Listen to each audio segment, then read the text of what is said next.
Good morning. This is a special coverage of the coronavirus crisis using the combined forces of News 5 and Signal TV's One News, Radio 5 and 1PH. More health workers in Metro Manila are now quarantined after exposure to COVID-19 patients. Most of the affected health workers were from the private hospitals. In Pasig, the medical city confirmed that 137 of its healthcare personnel are now quarantined. They also fear that this could lead to workforce breakdown. The University of Santo Tomas Hospital in Manila, meanwhile, has 530 of its hospital staff already quarantined. Over the Philippine General Hospital, PGH Director Antonio Legaspi admits that their staff are having anxiety over the hospital's designation as a COVID-19 referral center. Legaspi says that their staff are concerned on running out of medical supplies, especially protective gear. Aprobado na ng Kamara ang Bayanihan Act of 2020 na magbibigay ng dagdag na kapangyarihan sa Pangulo sa gitna ng COVID-19 pandemic. Para sa karagdagang detalye, nagbabalita si Ria Fernandez. Just inabot ng 18 oras ang Kongreso para ipasa ang panukalang batas na magbibigay ng dagdag na kapangyarihan sa Pangulo para tugunan ang problema dala ng COVID-19 crisis. Ipinasa ng Kamara sa ikatlo't huling pagbasa ang version nito ng Special Powers Bill ilang minuto bago mag-alas 12 ng hating gabi. Pero natagalan na sa pag-amyenda ang Senado sa version nito. Kalaunay, inadopt din ng Kamara ang Senate Bill 1418 o yung Bayanihan to Heal as One Act. Sa ilalim nito, pinagkakalooban ng nasa 26 na kapangyarihan ang Pangulo. Pero kung ikukumpara, Jess, sa draft ng Malacanang noon, mas klaro na rito ang saklaw ng kapangyarihan ng Pangulo at pagkukunan ng mga pondo. Jess? Okay, Ria, klaruhin ko lang, no? Minention mo, inadapt na ng Kamara yung Senate Bill 1418? Yes, tama. So, yung sa third and final reading ng House, yung HB 6616, yun yung kanilang ipinasa on third and final reading. But eventually, nang matapos na ang Senado, kaninang madaling araw, yung SB, itong Senate bill na to na pinag-uusapan natin, ang inadopt na ng House kung saan mas klaro, mas defined kung saan kukunin ang pondo at saka may mga ilang questionable provision noon na wala na rito sa adopted version. So safe to say, Ria, na wala ng disagreeing provisions between yung sa naging version, original version ng House at the same time doon sa Senado. So does that also mean na there's no longer any need for a bicameral conference to actually happen? Yes, so dire-diretso na to dahil na-certify as urgent na natapos na ang lahat ng proseso sa pag-legislate ng panukalang batas at pirma na lang ni Pangulong Duterte ang hinihintay natin para maging in full effect na itong batas na ito. Okay, one of the more crucial points, Ria, no, yung matinding pinag-uusapan kahapon, yung provision tungkol sa possible takeover nga ng mga private establishments. Now, binago na yon, tinanggal yung termino na takeover. Instead, ginamit is yung the president having the power to actually direct the operation of privately owned businesses. So, question is, wordplay lang ba to? Anong pinagkaiba ng takeover to actually directing the operations?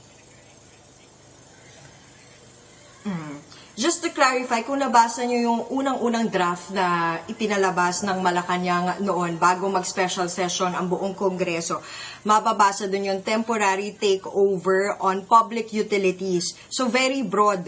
Kasama dun yung telecommunications, transportation, hospitals, etc.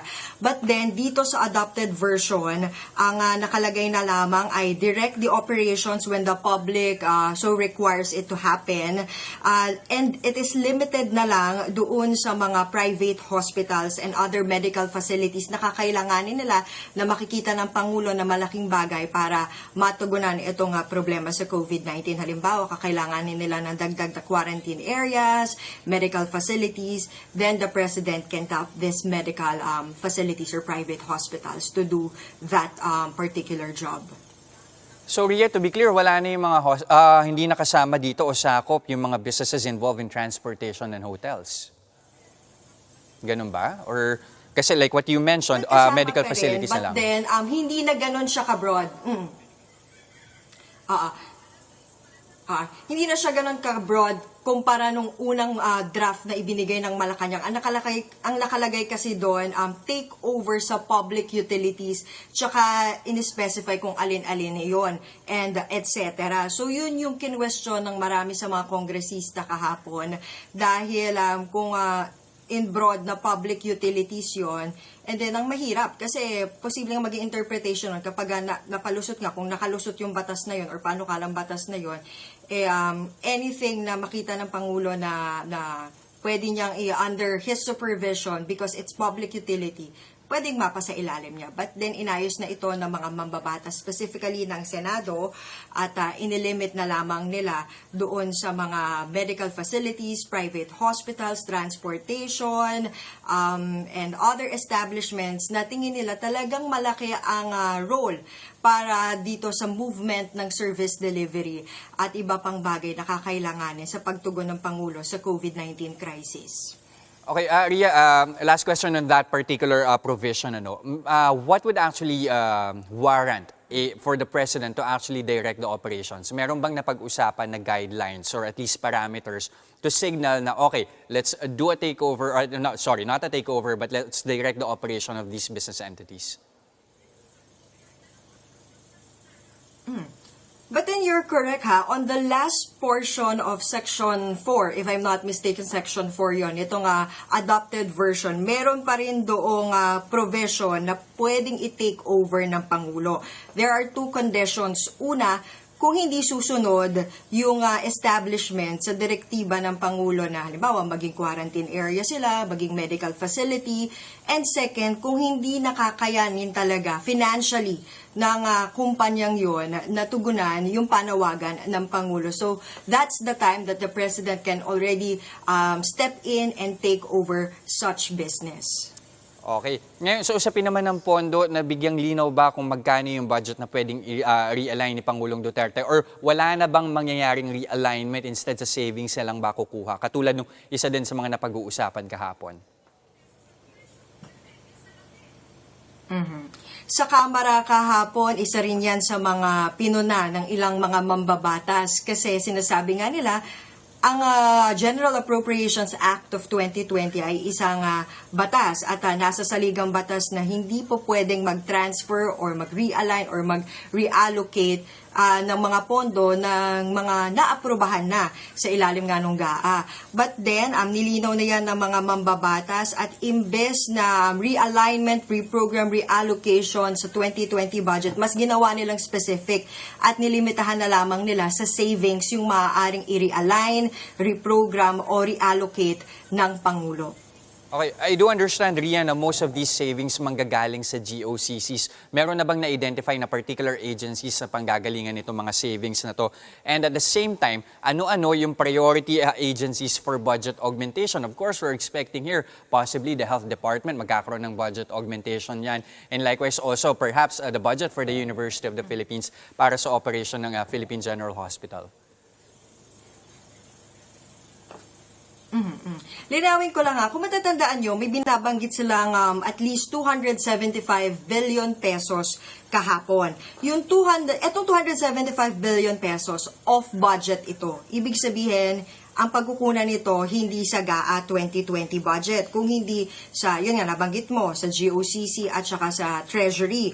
200 billion pesos doon yung gagamiting pampondo doon sa tigpa 5,000 to 8,000 pesos na emergency aid doon sa at least 18 million na families na nasa informal sector.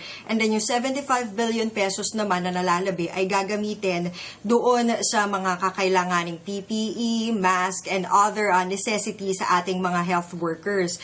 Ito namang realignment, reallocation, reprogram of savings sa mismong 2020 budget na ito, gagamitin ng Pangulo ang kapangyarihan na ito kung kakailanganin pa niya ng karagdagang pondo. At tama ka, nabanggit mo na kabilang sa mga prioridad na mabigyan ng dagdag na pondo, ang PGH under University of the Philippines, Department of Health, Office of the Civil Defense, and other frontline agencies na malaki ang partisipasyon dito sa paglaban natin sa COVID-19.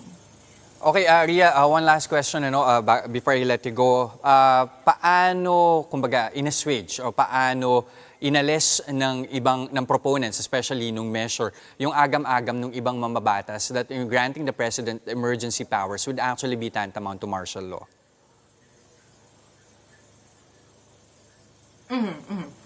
Merong ang Kongreso, alam natin na isa sa mga kapangyarihan o trabaho nito is to oversight whatever things na ginagawa ng executive. So part ng oversight function ng Kongreso ay ang nakasaad dito sa batas yung mandatory weekly reporting ng executive sa update nito sa pagpapatupad nitong batas. And at the same time, sa part ng House of Representatives, bumuo sila Speaker Alan Cayetano ng Defeat COVID-19 Committee na siyang tututok nga sa pagpapatupad nitong nitong batas na ito na sakali nga mapirmahan nga ng Pangulo anumang oras ngayong araw o sa mga susunod na araw.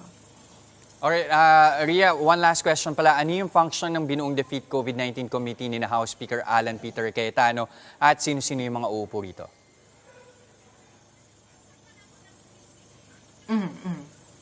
It is one of the oversight parang committee na binuo nila ng Kamara para talagang matiyak na nasusunod yung kung anumang mga provision ang nakalagay dito sa adopted version na kalaunay pipirmahan nga ng Pangulo. At ang chairperson nito ay walang iba kundi si Speaker Alan Cayetano at ang kanyang co-chairperson naman ay si Majority Floor Leader Martin Romualdez. So far, in-invite na nila yung mga kasamahan nila sa Kamara na willing na maging volunteer members.